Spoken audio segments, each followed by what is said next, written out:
So I'm gonna get rid of this box down here that is blocking the duct lines that I want to take this way. Just trying to think of the order of operations here. Because what I want to do is get those cross bits out, find out exactly how long that gap is, get a piece cut for that gap, and then get a piece cut to go in on the right side of it here. So what I'm thinking, find out whatever length the two pieces are and the gap, so I can cut the 2x10 that I bought today that is upstairs, get that cut before I bring it down, save a bit of effort. So that's 49. We'll call that 56. I can be a little short from there. And then we'll get this box outside to outside, 3.5 feet. 141. That's 12 feet, just about. 11 3/4 inches, 11 3/4 feet. Yep, that leaves me enough. 12 and 3 is 15. Yeah, so that's enough because I bought a 16-foot. The most beautiful, lovely, and straight 16-foot I could find, which is not very.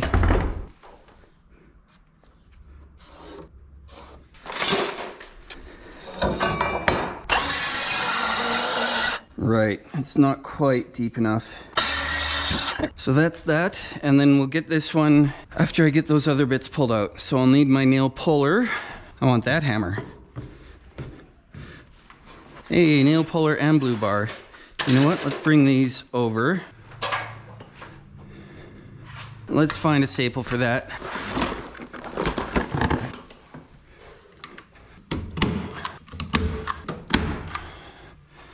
That should do. When you're having trouble getting focused, fussing a little bit of cleaning is a good thing to do.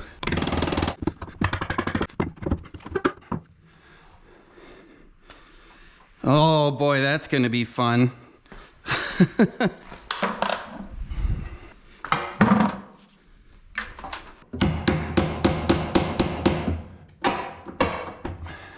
We're gonna be a little bit in darkness here for a minute. That will let me turn this into a floor lamp instead of a ceiling lamp, and then we'll be able to much better see much more of what's going on. There. And then this was a complete waste, but that's okay. Something a little bit different about this video is I'm going to show some of the grunt work, but not show pulling every single nail. You know what is bad? The amount of dust I'm getting in my eyes right now. And I'm going to be at this for a little while, so I'm going to get some eye protect. Oh, that is disgusting. Can you see how crusty that is? Oh, that's so gross. Oh well, I'm going to keep the dust out of my eyes. At least I've got full hammer length lever space here. I mean, imagine I was trying to do that in this space.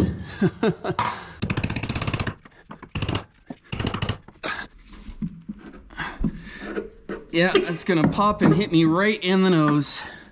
So let's get my head out of that path. Let me see if I have another 3-inch or 3/4 inch coupler for this line, and then what I could do is shut that off and cut it and pull it one way or the other and then reattach it later. Hi, friend. So the hope is that this does completely shut off. Let's try to drain it over here and see if that actually shut it off. It's gonna have a hard time draining because it has nowhere to pull any air from over there. This little bucket here, man, this can't get the light in a good spot. There. Let that drain out from here too. Oh, it's not just coming out of there. Cool beans. I hate these things. Now that should be draining this line. Oh, there we go. We're dribbling down. Come on, shake it out.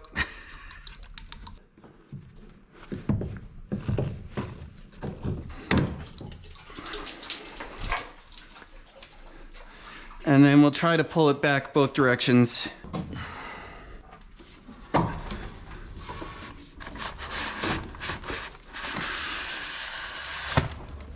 That one looks like it's ready to fall out, but it might be held on by the nails in the floorboards.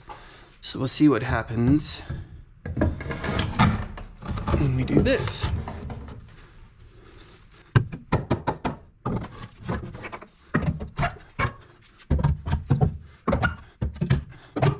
That's the first piece out.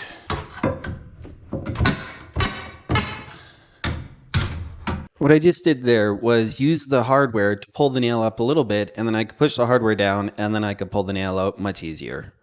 This sort of careful demolition takes a long time. I'm just giving you a sample of how much work it took to get all this hardware out. Bigger tool, more speed. Now, there's a totally decent chance that this one has nails going through it that way.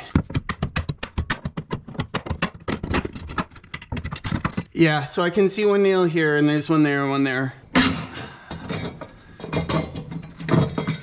Let me see if my my Smiley hammer will get that middle one out, because that would be really nice. I would like if that would work.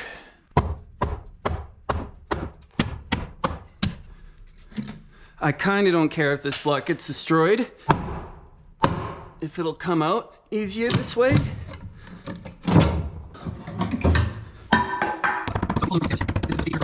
I don't want to be like prying and hand slip and flies into these exposed nail points. Like that. Come on, you.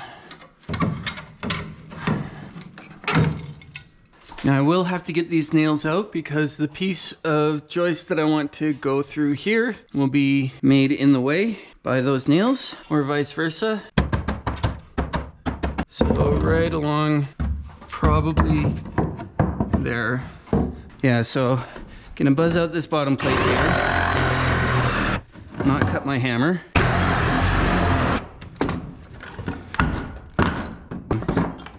That's one of them.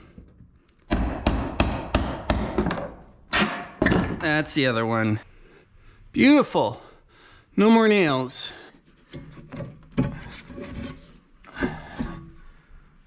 Oh wow, that is gonna fall out. All that is holding that up is a little bit of friction and this edge of the hardware. And it looks like just 2 nails to push out. And then we can get started on, gonna do a little bit of cleanup first and then get started rebuilding. So here's my piece that will go in the middle. I think it's actually shorter. It is shorter. This is 9 and almost a quarter. And this is 9 and maybe a 16th, maybe an 1/8. So it's an 1/8 of an inch shorter, which is good for me for now because that means I don't have to rip it down in height. I thought it was gonna be 9.5, but whatever. It will mean that there will be some fussing to do leveling the ceiling, but that's okay. And I'm thinking I might want to try to get the one long piece in first and then put this in beside it.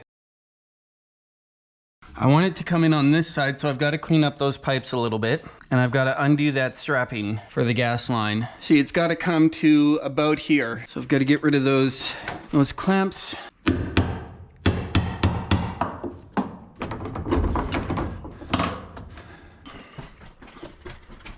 Here we go. Oh, it's less bad when you cut 5 feet off of it. Oh, geometry.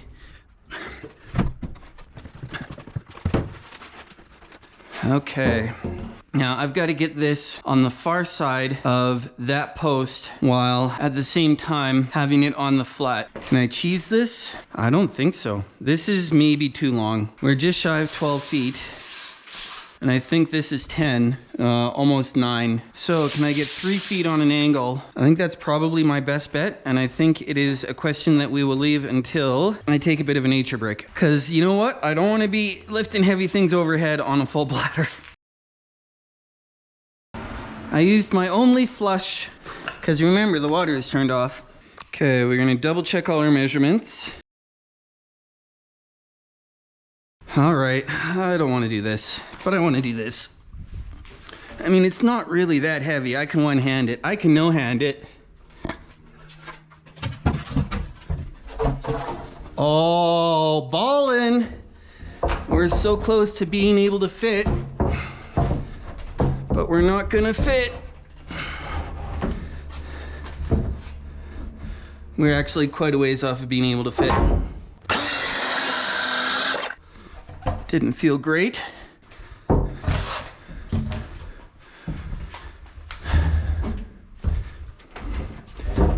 You see what I mean? Like, oh, we gotta go here, and it'll be a little bit of this sort of back and forth wiggle waggle.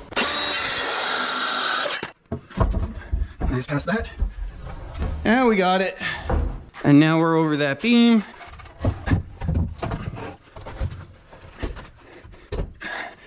Won't try to get this into place until it's at the right length thereabouts.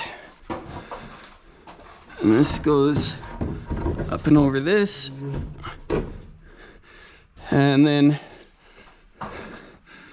make sure I'm not on top of anything down there. And I try to deal with this geometry issue of rectangular board. Let's get the Smiley hammer. Where did I put the Smiley hammer? It's not on there. Here it is, hiding.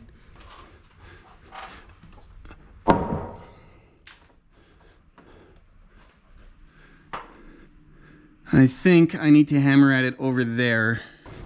Of course, this is the most awkward place to need to hammer on something. Maybe I can get at it from this side. If this looks a little bit awkward to watch, just imagine how awkward it was trying to hammer that with all of about 6 or 8 inches of swing. It didn't work very well. There we go. That's the bind.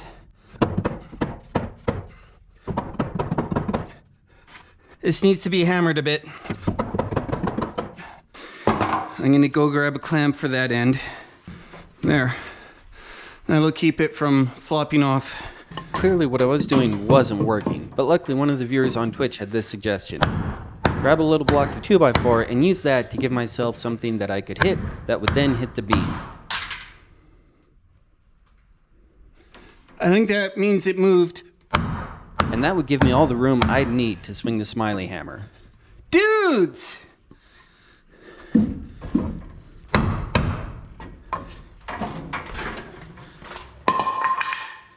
I totally got that.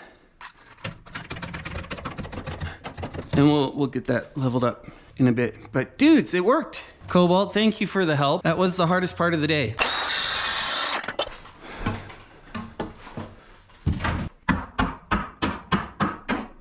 That's pretty good.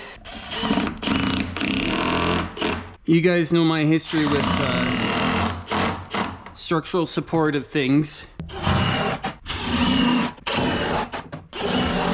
I'm gonna have a quick look at the GRK screws that I have just to see if any of them are not insanely too long, because I would like to use some of those. Listen, it's not hoarding to keep every fastener you've ever bought on the off chance you might use it. I should get the right thing. I just should. I'm gonna run out to Lowe's or Home Depot, whoever has these proper structural screws. I'm gonna get way too many of them, and I'm gonna be sad about it because they're expensive. Time to get back to work. Oh man, those screws look so tiny.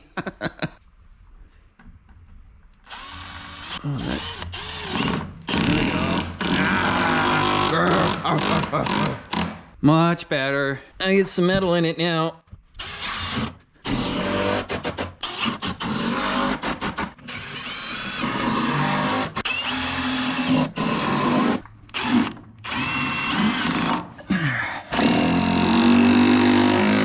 Oh, that's so nice to see. And just getting sucked right in there. Okay, now I did buy some of these as well, but I don't really need these to hold this together. So I will switch over to my regular construction screws, and also then I can return those. That's just going to hold this new piece to this new piece. And then we'll get another big pile of screws in here.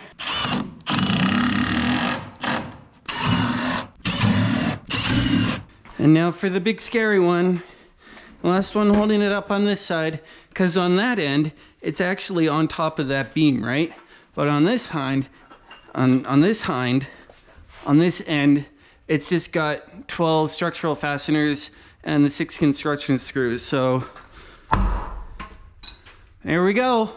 My house didn't fall over.